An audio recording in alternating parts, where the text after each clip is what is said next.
অস্থির এক জেনারেশনের সাথে আছি আমরা। বিলিভ ইট অর নট, এই জেনারেশনের নির্দিষ্ট কোনো লক্ষ্য নেই, আদর্শিক কোনো অ্যাম্বিশন নেই, পবিত্র কোনো মিশন নেই। এরা রোদে হাঁটতে পছন্দ করে না, বৃষ্টিতে ভিজতে চায় না। কাদামাটি, ঘাস, লতাপাতায় এদের অ্যালার্জি। এরা আধা কিলোমিটার গন্তব্যে যেতে আধা ঘণ্টা রিক্সার জন্য অপেক্ষা করে। এরা অস্থির, প্রচণ্ড রকম অস্থির এক জেনারেশন। এরা গান শোনে না, সিনেমা দেখে না, খেলাধুলাতেও এদের অনীহা। এরা এক্সারসাইজ করে না, সকালে ব্রেকফাস্টও করে না। এরা সিনিয়রদের সম্মান করে না, না দেখার ভান করে পাশ কাটিয়ে হেঁটে চলে যায়, গায়ে ধাক্কা দিয়ে বা পায়ে পাড়া দিয়ে দাঁত কেলিয়ে হাসে। সরি বলার টেন্ডেন্সিও এদের মধ্যে নেই। গুরুজনদের সাথে অনর্থক তর্ক জুড়ে দিতে এদের জুড়ি মেলা ভার। এদের মাঝে না পাবেন বিনয়ী ভঙ্গি, না পাবেন কৃতজ্ঞতাবোধ।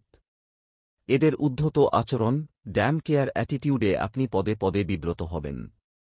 সংযত হওয়ার উপদেশ দিতে চাইলেই বিপদ, অপর পক্ষের নাজেহাল হওয়ার সম্ভাবনা ১০০-তে ১০০। আপনি পাবলিক বাসে চড়ছেন, দেখবেন খালি সিটটায় জায়গা পেতে সবচেয়ে জুনিয়র ছেলেটাই বেশি প্রতিযোগিতা করছে। আপনাকে ধাক্কাটাক্কা দিয়ে শটান বসে পড়বে। তার বয়সের দ্বিগুণ হয়েও দাঁড়িয়ে দাঁড়িয়ে দেখা ছাড়া আপনার তেমন কিছু করার থাকে না। বলছিলাম বর্তমান জেনারেশনের কথা।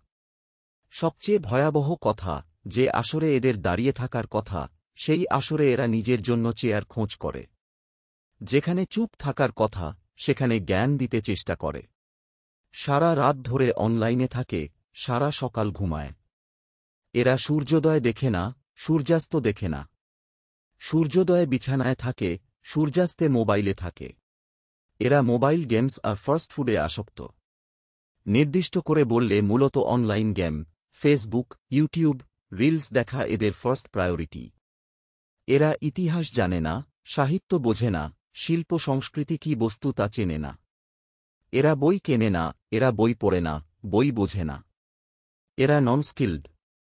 এরা হাঁটতে পারে না, দৌড়াতে পারে না, গাছে চড়তে জানে না, সাঁতার কাটতে পারে না, গান গাইতে পারে না, ছবি আঁকতে পারে না। এদের মধ্যে সাগর পাড়ি দেওয়ার সাহস নেই, পাহাড় কেটে পথ তৈরি করার অদম্য মনোবল নেই। এদের উচ্ছ্বাস নাই, আবেগ নাই, ভালোবাসা নেই। এদের একটাই স্কিল, স্মার্টফোন দ্রুত স্ক্রল করতে পারা। এদের না আছে মূল্যবোধ, না আছে শ্রদ্ধাবোধ, না আছে শৃঙ্খলা।